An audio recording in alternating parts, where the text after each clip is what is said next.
Oof, so much spoken this week and so little said. There's been an avalanche of information thrown at the British population, and none of it either makes sense or says so little or contradicts itself. We need to ask ourselves why the things were said in the first place. So, where do we start? I suppose the headline grabber this week would be the deal made with the EU by the British Prime Minister. In his eagerness to try and copy both Nigel Farage and Donald Trump, he declared that Britain was back on the world stage. That might be true, sir, but the UK is back on the world stage as the world whipping boy and of useless information. Last week, we mentioned about the Prime Minister's words about his efforts to curb immigration, whilst at the same time opening the door to 1.4 billion Indian people.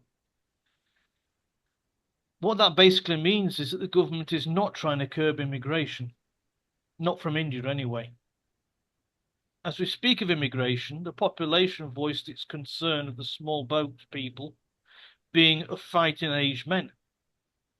So Keir succumbed to the wants of Madame Ursula, opening the door for immigration, well, for fighting age men and women from Europe.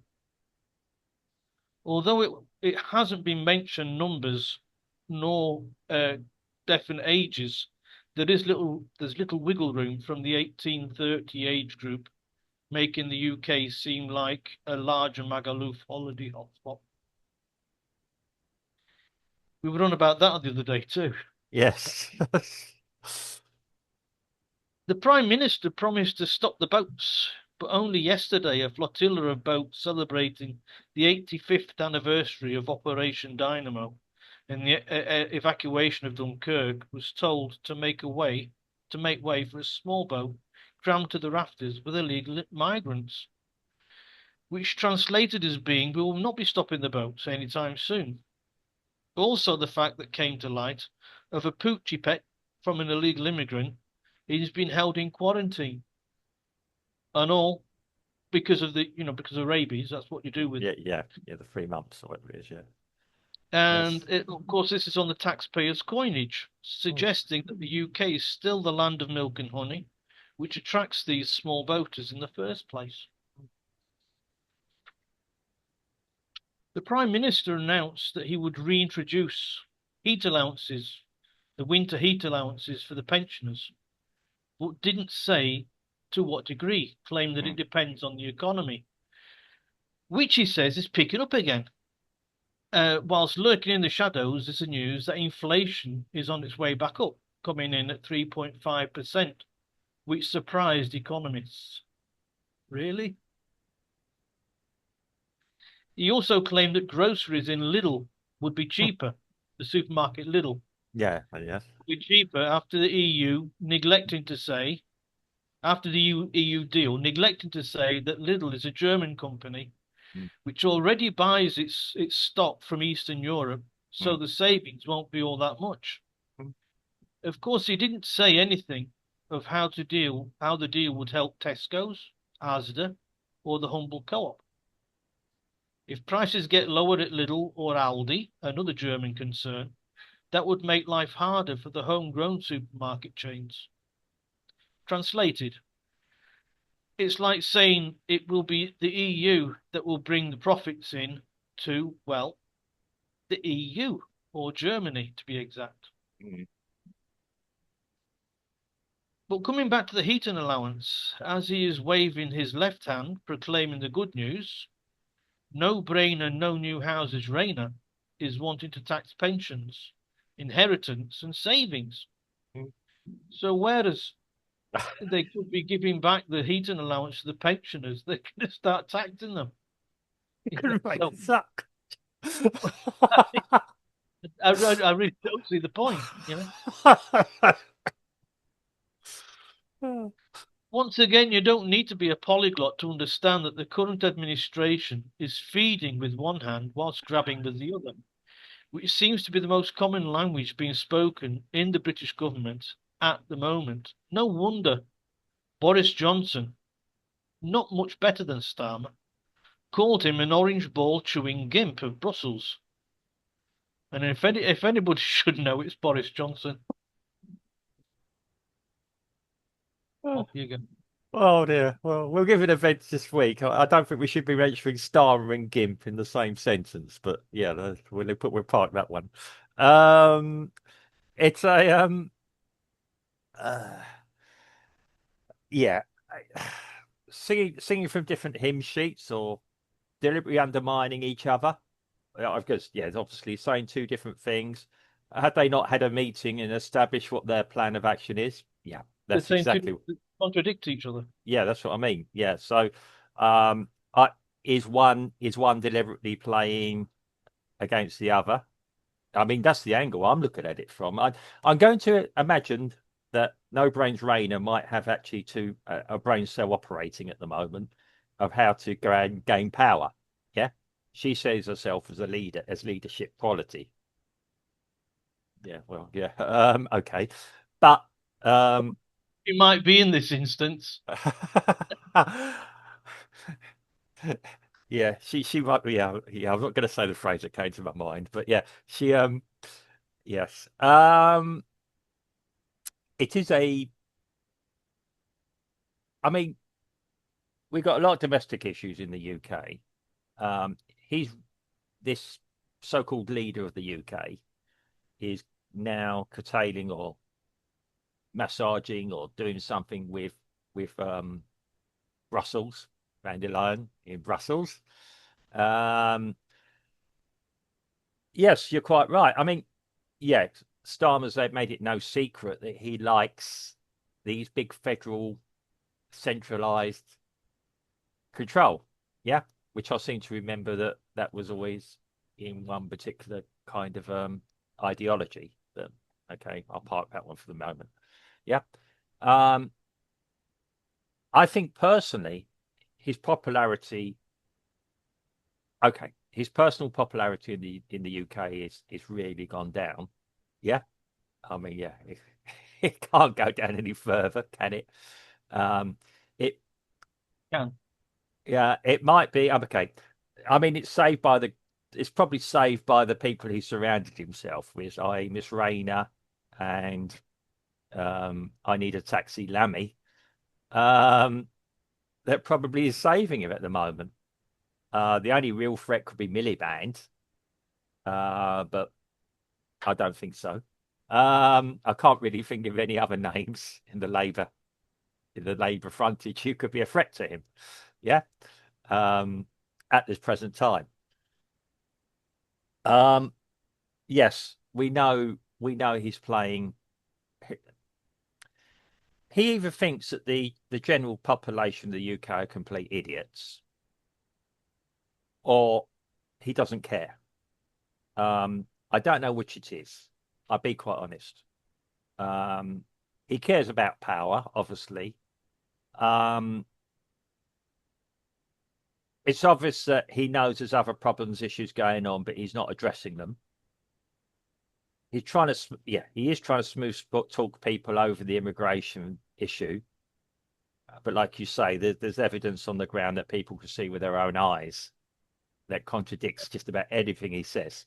He said he was going to smash the gangs for the boat for the small boat people, and at the moment it's just smash records because yesterday 800 people went to found themselves on British shores, Well, which is a record. I think it's a record. yeah, well, yeah. I mean, um, I'm sure that nobody across Europe has actually thought about doing that before smashing the gangs, but you're talking about, yeah, well organized, well organized criminal operations that to me are getting some support from somewhere. Um, they must I be. yeah, I really don't think that there are these criminal gangs, and Mm, I'll explain to you for why. mm, Because the people that are coming across in the small boats, there might mm, be something, chipping in to get clubbing mm, together to get the boat. mm, But I mean, I can't see that many people with so much money that they're going to risk their lives I mean, it would be easy for them to get Yeah. an aeroplane across and Well, just go in the normal port of call yeah, and say, I'm an asylum seeker. yeah. I mean, there's something more peculiar about it. No, I do think there are some people operating as scam. Maybe it's not as big as Starmer says it is, because it makes him look a big man if he's David taken on a Goliath, as it were. Um, yeah, I mean, the only people I could see would be willing to do that would be Putin, and possibly a few other people like that who would quite happily go in and smash organizations, criminal organizations, and not care the consequences. Yeah. Smash anything. Yeah, well, I mean, okay, yeah, got to be careful saying Putin at the moment in some lights, but um, it is um, to me, it's a complete mess. This administration we have in the UK. I was saying to someone this morning, in my lifetime, I've known inept institute or administrations in the UK. 90, well, okay, my lifetime, I don't remember it, but I remember the things. The Labour administration of the 1970s, for instance, yeah, which was pretty appalling, was falling apart. Yeah. You probably remember it more from memory of it than I have. Remember, I was on about, yeah, I remember the the rubbish strikes, the bin men strikes, Ain't going on strike. Yeah. yeah, and the electricity cuts and everything else vaguely. Yeah. Um, I also remember, yeah, other things. Something happened in 1979 where, depending on your opinion, someone quite radical was elected. Yeah. Um, I'm going to be quite honest. I don't think there's been a very good administration since in the UK since the early 90s. Yeah. And I think we've slowly been declining, declining, declining. You might disagree with me there. Okay. I'm looking from my perspective. I think it's been declining, declining, and declining until we've got to the present state we've got to now, where we've hit rock bottom. Yeah. Um, we've got an administration that doesn't have the popular vote, period. Yeah. Um, doesn't have a coherent plan to begin with. Yeah. I accept that sometimes, yes, people can be elected in, circumstances change, and then they have to adapt. I don't think the circumstances have really changed that radically. Yet this administration, at least verbally, are changing, even if they're not doing it literally. Yeah. Um, they know they're in trouble. Uh, yeah.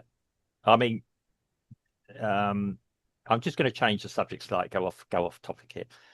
This weekend, on the 24th of May, midday, there are people calling for gatherings to happen in most major cities, or a lot of cities across the UK and areas across the UK.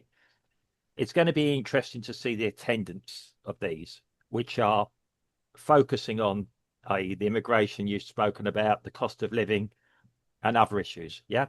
It's going to be interesting to see who shows up to these, how many people do show up. Are people so apathetic now they're not going to bother? Yeah. I don't know how effective demonstrations are.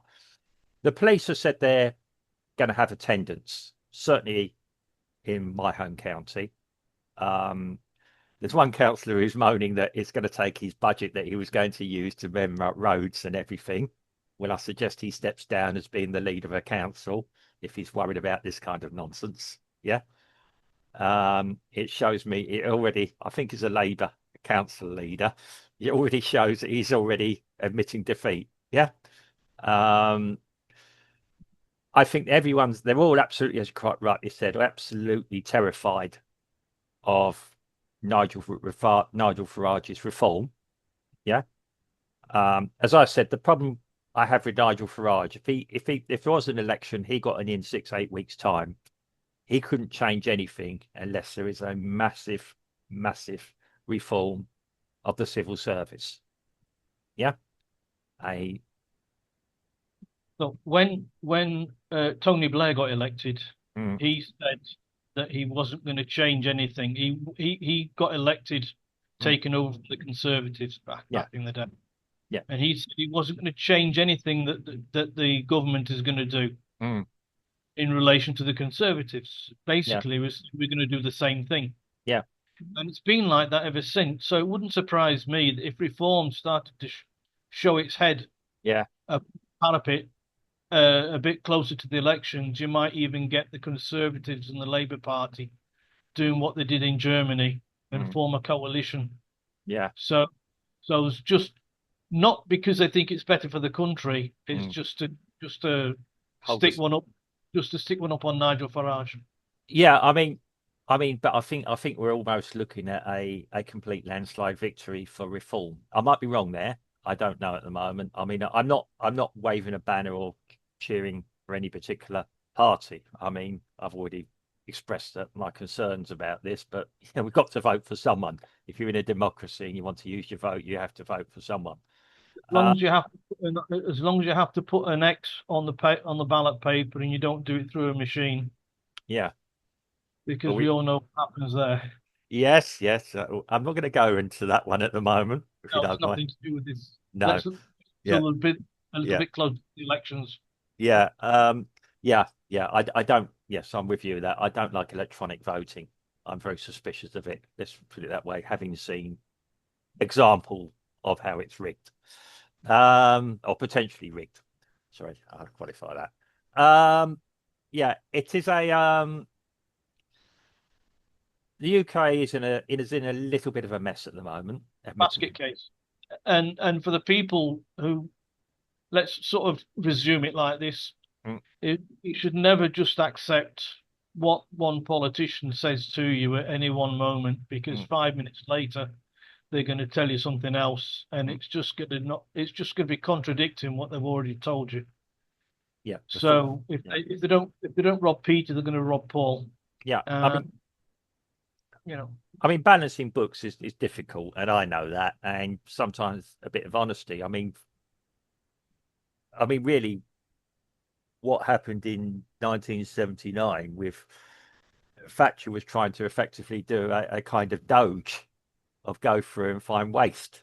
Yeah, I'm not saying she got it right or the administration got it totally right, and hell, heaven knows, I worked on the railways. I've got no love for everything the Conservatives did as well either. Yeah.